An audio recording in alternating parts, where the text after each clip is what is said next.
दोस्तों, आप सभी का मेरे YouTube चैनल मानस क्लासेज में स्वागत है। तो दोस्तों, आज मैं बात करने जा रही हूँ वर्ण किसे कहते हैं, वर्ण के कितने भेद होते हैं।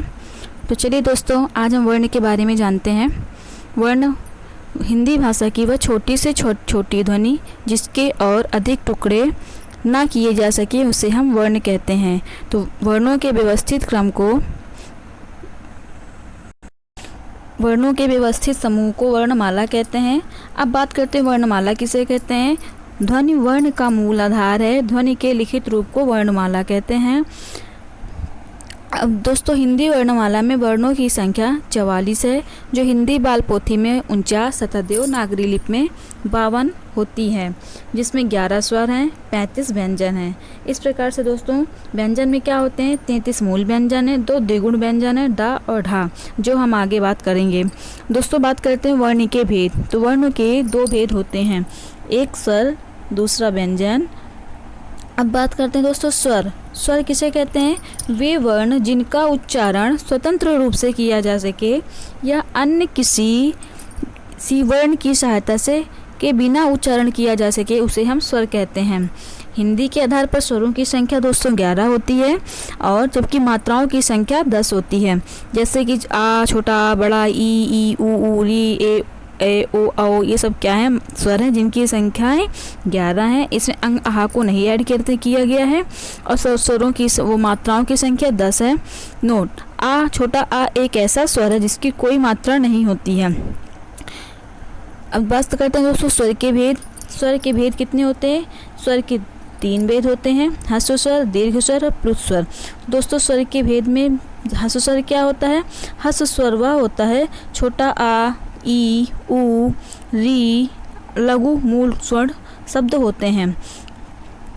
इसी प्रकार दोस्तों, दीर्घ स्वर क्या होते हैं। दीर्घ स्वर वो होते हैं जैसे बड़ा आ, ई, ए, ऊ, औ, ये सब क्या होते हैं, दीर्घ स्वर होते हैं, जिसमें गुरु, संधि, यौगिक होते हैं। अब बात करते हैं दोस्तों सेकंड क्या है, व्यंजन संधि। वे वर्ण जिनका उच्चारण स्वतंत्र रूप से ना होकर स्वरों की सहायता से किया जाता है, वो व्यंजन वर्ण कहलाते हैं। ये इनकी संख्या कितनी होती है दोस्तों, इनकी संख्या 33 होती है। इन्हें व्यक्त करने के लिए हलंत का सहारा लिया जाता है। दोस्तों, किसका सहारा लिया जाता है, हलंत का सहारा लिया जाता है।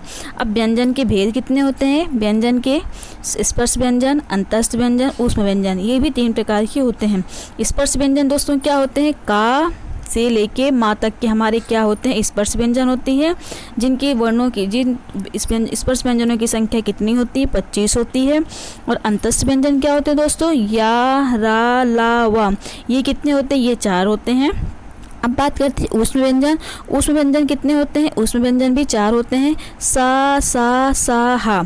इस प्रकार से स्पर्श व्यंजन 25, अंतस्थ व्यंजन 4, ऊष्म व्यंजन भी 4, तो टोटल संख्या कितनी हो गई इनकी, 33 हो गई। तो दोस्तों, अब हम बात करते हैं स्पर्श व्यंजन के बारे में। स्पर्श व्यंजन का शाब्दिक अर्थ होता है छूना। वे वर्ण जिनका उच्चारण करते समय मुख के कोई 2 भाग आपस में एक दूसरे को स्पर्श करते हैं, उसे स्पर्श व्यंजन कहते हैं। इनकी संख्या क्या होती है, 25 होती है, जिन्हें 5-5 के भागों में बांटा गया। जैसे का वर्ग में क्या आता है, का, खा, गा, घा, अंगा। चा वर्ग में दोस्तों क्या आता है, चा, छा, जा, झा, इया। टा वर्ग में क्या आता है, टा, ठा, डा, ढा, अड़ा। इसी प्रकार दोस्तों पा वर्ग तक की हमारी संख्या क्या होती है, ये हमारे स्पर्श व्यंजन कहलाते हैं। अब बात करते हैं दोस्तों अंतस्थ व्यंजन। तो अंतस्थ का शाब्दिक अर्थ होता है अंदर की ओर से मध्य में रहने वाले, अर्थात वे वर्ण जिनका उच्चारण करते समय श्वास वायु मुख में अंदर की ओर प्रवेश करती है, वो अंतस्थ व्यंजन कहलाती है।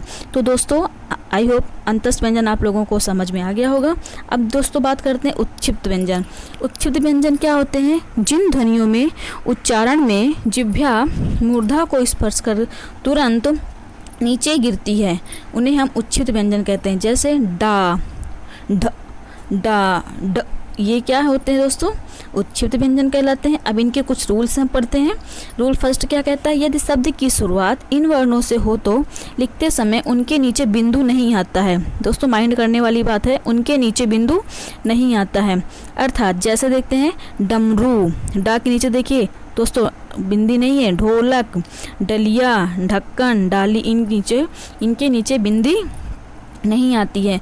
तो ये अब दोस्तों नियम 2 क्या कहता है, यदि शब्द के अंतर्गत इसमें पहले आधा वर्ण आता है तो भी लिखते समय इनके नीचे बिंदु नहीं आता है। जैसे पंडित, इसके पहले आधा वर्ड है तो भी हमारे इसके बिंदु के नीचे, इसके नीचे डा और ढा के नीचे बिंदु नहीं आएगा। जैसे पंडित, डा के पहले आड़ा आधा है, बुढ़ा, डा आधा है, अंडा, खंड, मंडल आदि ये शब्द क्या है दोस्तों, आधे वर्ण है तो इसके नीचे भी बिंदु नहीं आता है। अब बात करते हैं ऊपरी दोनों नियमों के अलावा प्रत्येक स्थिति में इनके नीचे बिंदु आता है। जैसे पढ़ाई, इन दोनों जो हमने दूसरा नियम फर्स्ट नियम 2 बताया दोस्तों, इनके अलावा है कुछ वर्ड हैं जिसके नीचे आते हैं, जैसे पढ़ाई, लड़ाई, सड़क, पकड़ना, ढूंढना आदि, इनके वर्ड के नीचे हलंत बिंदु आती है। अब बात करते हैं दोस्तों सकार, रेफ या रा संबंधी नियम। यदि रा के बाद व्यंजन वर्ण आए, दोस्तों समझने वाली बात है, यदि रा के बाद व्यंजन वर्ण आए तो रा को उसी व्यंजन वर्ण के ऊपर लिखते हैं। अर्थात जिस व्यंजन वर्ण से पहले रा का उच्चारण किया जाता है, रा को उसी व्यंजन वर्ण के ऊपर लिखा जाता है। जैसे कर्म, धर्म, वर्ण, दर्शक, स्वर्ग अर्थात पुनर्जन्म, आशीर्वाद आदि। अब इसके भी कुछ नियम हैं। जैसे नियम 2 क्या कहता है, यदि रा से पहले व्यंजन वर्ण आए तो रा को उसी व्यंजन वर्ण के मध्य में लिखा जाता है। जैसे प्रकाश, प्रभात, कर्म, भ्रम, भ्रष्ट, भ्राता आदि। अब दोस्तों नेक्स्ट नियम की बात करते हैं। इनकी संख्या कितनी होती है, 4 होती है। जैसे ऊष्म व्यंजन, संयुक्त व्यंजन, संयुक्त वर्ण, अयोगवाह वर्ण।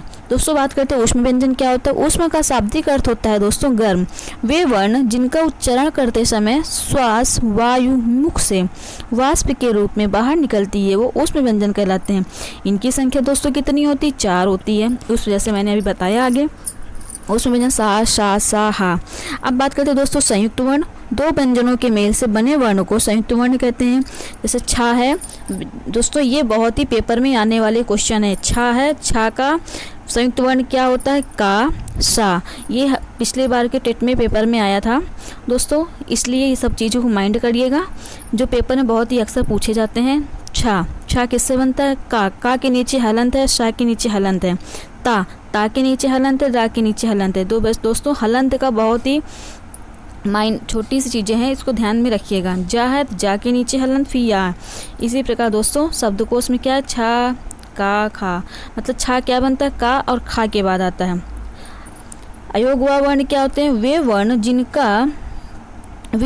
जिनका योग ना होने पर भी साथ साथ चलते हैं, जो तो स्वर होते हैं और ना ही व्यंजन होते हैं, वो अयोगवाह वर्ण कहलाते हैं। जैसे अंग है, अंग अनुस्वार है, आहा क्या है, आहा विसर्ग है। नोट ठीक दोस्तों, तो ये सब चीज़ें आप लोग को ध्यान में रखना है जो आपके पेपर की दृष्टि से बहुत ही कारगर है। अब बात करते हैं दोस्तों नियम 3। टा वर्ग में रा को हमेशा, रा के नीचे हलंत है दोस्तों, याद ध्यान में दीजिएगा। टा वर्ग में रा को हमेशा वर्ण के नीचे लिखा जाता है। जैसे राष्ट्र, ट्रक, ड्राइवर, ड्रग्स, ड्रामा, सड़क आदि, इस तरह की चीज़ें हैं। तो दोस्तों आई होप मेरी वीडियो आप लोगों को अच्छी लगी होगी।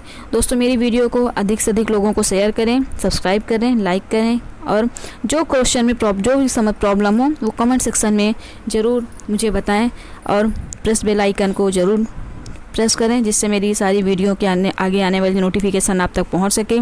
थैंक यू फॉर वॉचिंग दोस्तों।